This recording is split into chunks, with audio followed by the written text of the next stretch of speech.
All right, bro. We're back on the East Coast. Back home. Yes, sir. How'd you feel about the trip? Overall, I had high expectations for it, and I think it was way better than what I expected it to be. So it was. I truly had a great time out there. It was impressive, to say the least. What stood out? Some things that stood out the most. Just the overall, like, how grandesque everything was. Obviously you hear how big everything is and how impressive and how massive it all is, but then you see it in person and totally pictures never do it justice, and people don't overhype it. It's really that impressive. What were like some of your favorite parts, like favorite hikes or experiences that you had over the 8 days, 9 days that we were there? There was a lot of fun moments. I think some of my favorite, most memorable moments were definitely watching the sunrise at Bryce National Park. That was beautiful. Just how the sun was rising and hitting all the hoodoos. Yeah, the hoodoos, everything, and the contrast in the colors of the hoodoos. Everything was just beautiful. And then just having coffee up there, it was like awesome. Yeah. Nice. And then later that night, or later that same day, we went on the Navajo Loop, and that was also really impressive with the ups and downs and then twists and turns. Being able to get into the actual hoodoos and experience it from within, that was really that was fun. Sick. Probably my favorite hike. Yeah. And the Chesler was rewarding because it was very difficult, and it was also very beautiful. But that, I think, sheer beauty.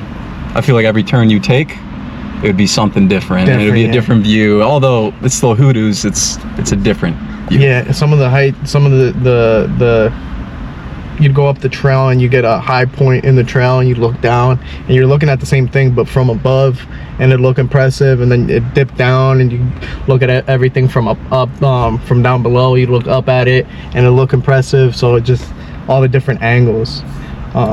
That was neat. Then I also really enjoyed Moab, the actual city, going out into the town. That was nice because there was so much action. There was so many people, and just from all over the world. There was we met with we talked to some guy that was parked next to us, some guy out from Quebec, right? Do you remember? Yeah, he's from Quebec. With the dog. Just people from a lot of Europeans. A lot of Europeans. Yeah, French people. Yeah, it was just so many people out there from all different parts of the world that were all there. And there was so much action. There was RVs, there was like off-roading people, there was boat people, there was just so many people. Different restaurants, like boutiques, very artsy, like yeah, it was a place. Small town, only like 5,000 people, but so much to do. You can't get bored, I don't think. Yeah, there. And it was a homey feel to it. So yeah, that was neat. I like that. I enjoyed that. Then Canyonlands, Island in the Sky, we got there in the afternoon as the sun was setting, and when we were going up, it was super cool because if you guys ever seen the Skull Island from King Kong, that hole when the helicopter's flying into Skull Island, that's exactly what it looked like as we were driving up, just like the orange and then the clouds. It was super impressive. And Island in the Sky is beautiful. That was neat. Then obviously the Chesler Park hike, that was also really neat at the Canyonlands. Doing that hike, Jaden and I we were climbing the rocks and boulders and stuff, and that was fun. We got a few cool pictures up there. So Canyonlands was nice. Capitol Reef was beautiful too, just with the petroglyphs. Petroglyph, yeah. The best one was there. Oh no, the best one was at Canyonlands. You remember that petroglyph, with the hands? The big one. It was like, I'll put it on the video, but yeah, it was I forgot that one. It was on the way to Canyonlands. It was amazing. That was my favorite one. That was crazy. Yeah. Those were easy to miss if you didn't know what you were looking at too. I just wish we spent a little bit more time in Capitol Reef. Yeah. I think that there's so much to do there, variety wise, but unless you spend some time and you have access to a high off-road car, it's hard to see all the things the park has to offer. So next time, if I get the chance, I want to spend a little bit more time at Capitol Reef. Yeah. But how would you rank the parks? We went 7 parks in total. Yeah, there was just so much. I had to make a list about it because it's so really hard. I know. it's so hard. It took me like 10 minutes to think about the list. And then it's just so much things that you're like, you liked one thing about one park, and then you're like, So it's hard to rank them, but this is my ranking. I enjoyed Bryce the most just because for a full day experience, if you only have like a limited time, I'd say go to Bryce. It's like that'd be my top rank place. It's a good one-day park. Yeah, you can go there, you experience sunrise. What was it the overlook called? The Inspiration Point, where we watched the sunrise there. At Inspiration Point, nice. That was beautiful there. And then the afternoon hike. So Bryce, definitely, just because of an overall one-day experience, or even you can split it into 2 days, but just you get a lot in a short period of time, and it's beautiful. You get so much different views. My second would have to be Arches. We didn't really talk too much about Arches, but Arches is beautiful. We got to see sunset at what was it, Delicate Arch, yep. And just the hike up to Delicate Arch was pretty neat. It almost felt like we were at the Pride Rock in from Lion King. The vibes, the hike up there, it felt like, you know, somewhere out in the safari out there in Africa. It was neat. And it was surprisingly packed. I didn't expect it. Like, obviously most of these places there's a lot of people there, but that one was packed. I guess everybody goes to see that Delicate Arch. I mean, it's the symbol of Utah. It's literally on their license plate. So yeah, so it was packed. But it was nice. Everybody kind of grabbed their own space, and it was nice, super chill. And then we got to hike at nighttime back to our RV. That was fun. So number 3 was Canyonlands. Both the Needles district, just because of the hike, it was super rewarding. We did like 15 miles. I think it was something close to 15 miles. Yeah, a little more over 15 miles, almost 16 miles, not quite, but yeah. So we did over 15 we had a detour hike for that because we couldn't take our RV to the actual parking lot we wanted to go to, so we ended up walking another extra 3 or 4 miles because of that. The hike only was supposed to be about 11 miles. So yeah, and that was super rewarding. Just because Canyonlands has the different districts, and they're all all the districts are unique. And the Needles district was super rewarding just because of the long 15-mile hike that we did. Coming back after that, a full day, we did that in 9-10 hours. So yeah, it was 9 hours. It was 7 hours and a half of walking, but 9 hours in total we were out there on the trail. So we spent all day out there basically, and coming back to the RV after that was super rewarding, like being able to check that off.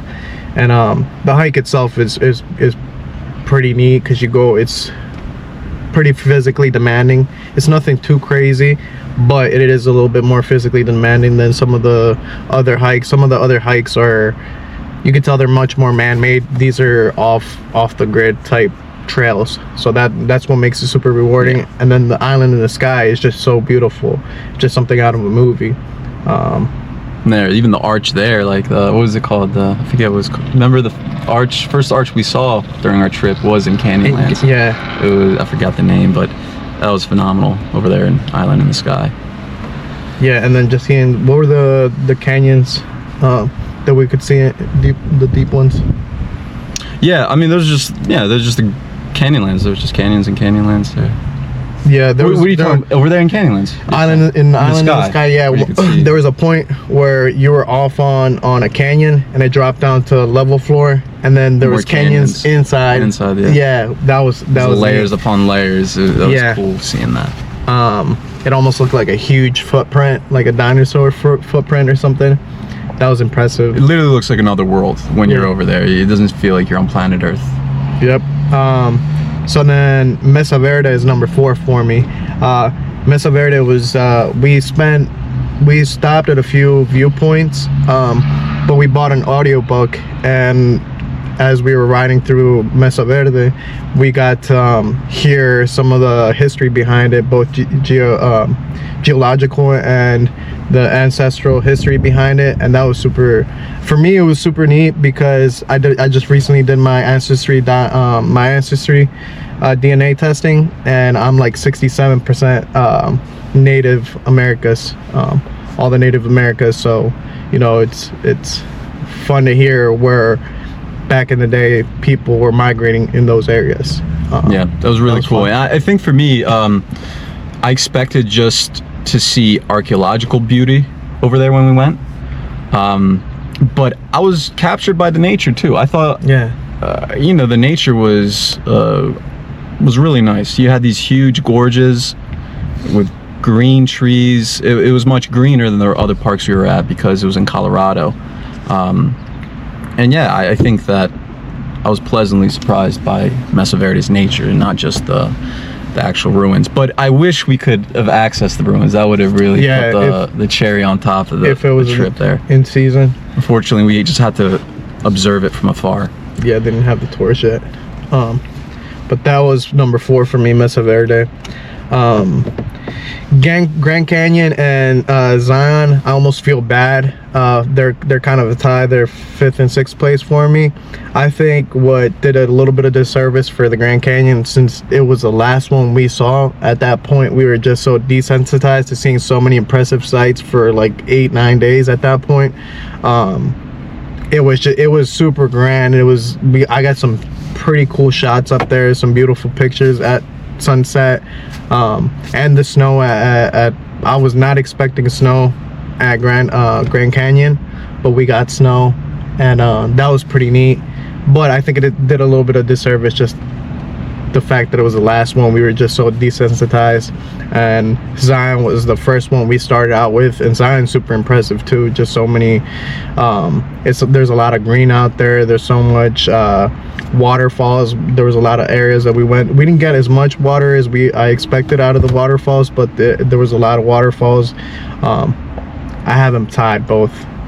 You know what I feel like the difference between Zion, I feel like they're very similar, but the difference is, one, you're in the canyon in Zion, and then the Grand Canyon, you're on top of the canyon looking at it from above.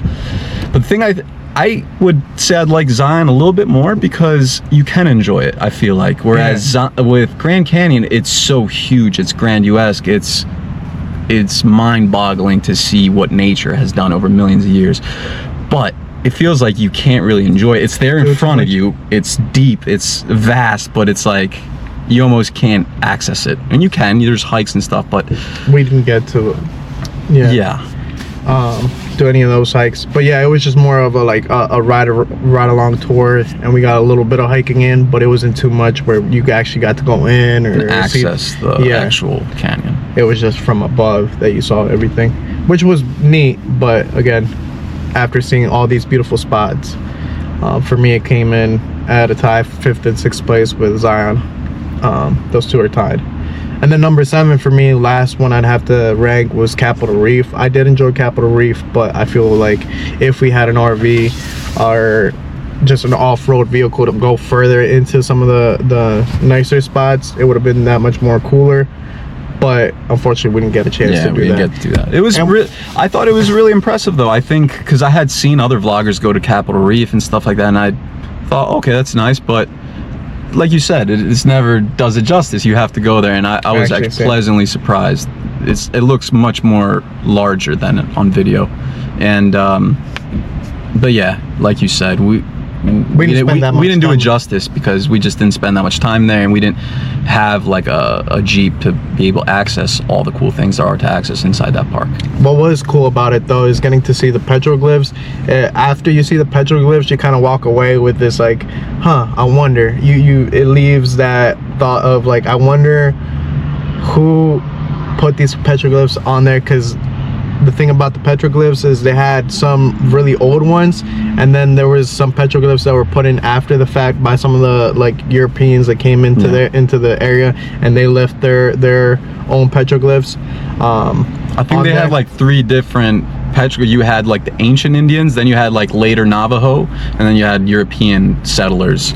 So you kind of could see the history throughout time etched in the stone. And then you walk away from it wondering, you know, if they ever interact. You just walk away with so much questions in your head. It's keeps your mind entertained and just curious about what it must have been like.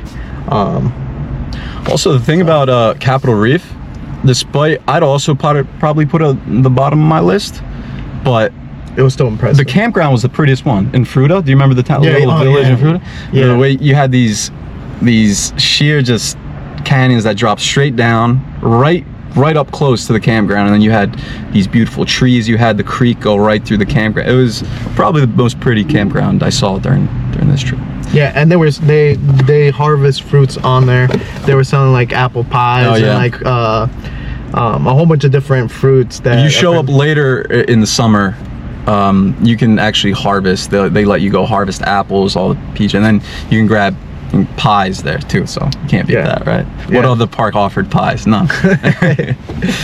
If I had to rank mine though, so I would say Bryce number 1, and this is my second time going to Bryce. In 2021, we went with our buddies, and it was number 1 then too. And we didn't go to all these parks, but it was the best park that I had been to then. And it's still, after going there twice, it still holds true. Like, it's my favorite park. And you'd think that going there a second time, you'd be more desensitized to it, and you wouldn't think as much of it as the first time. But now it still holds strong as my number one park. And then 2 would be Arches. I think just how unique it is. It's such a unique place. Same thing with Bryce. It's such a unique place, but that's why I think they stand out to me the most, because it's not like, I feel like something you can find anywhere else. None of these places are really, if we're being honest, but it was amazing. The Delicate Arch was just crazy. Just seeing it in person, as many times as I've seen it on TV. Oh, and the wildlife awesome we got to see. Oh yeah, there's wildlife at all the places we saw. I thought about it because we saw the lizard, the multicolored, but that one we saw at Mesa Verde. Yeah, you remember the brightly colored lizard? And then cool. all the different elk and squirrels, a lot of squirrels, chipmunks, prairie dogs. Yeah. And number 3, I would go Zion. Again, it's just so huge and grandiose, though. You have these huge walls surrounding you, these granite walls. But then I would go number 4, Canyonlands. I think Canyonlands is so vast and offers so much, but it's so much slept on by tourists because everyone wants to go to Arches, like I said. But that was spectacular. Number 4 for me would number 5 for me would be Grand Canyon. It is probably the most grandiose of all the parks, just the sheer view you have, and that's what makes it amazing. But at the same time, I don't feel like you can quite get in there and enjoy it like you could these other parks. But I thought it was really cool how much elk were there. There's so much elk, and they were super close. They were super close. Yeah, they seem like domestic animals, not wild animals. But I guess they're just so used to people. And then getting snow there was pretty cool too. I mean, that maybe kind of ruined it in the sense that it was cold, but visually it made for quite a view. Yeah. So then for me, number 6 would be Mesa Verde. And all of these I loved. There's not a single park on this list I didn't love, but Mesa Verde would have been better if we actually were able to access the ruins. But like I said, the nature was great there. And number 7, I'm gonna go Capitol Reef. Yep. Like I said, we didn't spend much time there. We didn't do it justice, but I'm gonna be going back one day, and hopefully, maybe it'll climb my rank in the future. Yeah, pretty much the same ranking overall. Yeah, pretty similar. Yeah, similar. Yeah, it was so much to see, so much to do. Even if you get to go to one of these or 2 of these parks, whatever your time frame might be, there's so much. You won't regret any single one. Any single one you decide to go to, you won't regret. Right. They didn't make these places national reefs or national parks for no reason. All of them are deserving of the title national park. Yep. And then next on Seattle, Washington, out there. Next few national parks. Hopefully. Next trip.